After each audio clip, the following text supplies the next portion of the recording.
যাচ্ছি সোনাইদের স্কুলে। আজকে সরস্বতী পুজো, ওদের স্কুলে খুব বড় করে সরস্বতী পুজো হয়। তো আমার ড্রেস হয়ে গেছে। আমি এই ইয়েলো কালারের শাড়িটা পরেছি, এটা সকালের ড্রেস। আমি ওকে স্কুলে দিয়ে আবার চলে আসবো, এসে বেলায় আবার এত তাড়াতাড়ি, এখন তো অনেক সকাল, এই সকালবেলা এত তাড়াতাড়ি গিয়ে কোনো লাভ নেই। ছেলে তো কাজ করবে, আমাকে বসে থাকতে হবে।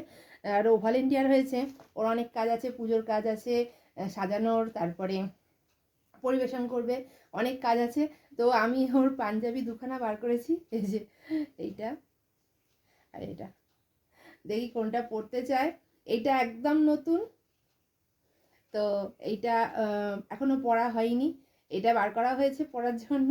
আর এটা ইয়েলো কালারের, যেহেতু ম্যাচিং ম্যাচিং মা ছেলের দুজনের ড্রেস। তো সরস্বতী পুজোয় আমি বলেছিলাম যে ইয়েলোটাই পর। আর একটা ইয়েলো আছে, তো ওটা ও পরবে না বলছিল, সেই জন্য এইটা বার করেছি। তো দেখি কোনটা পরে।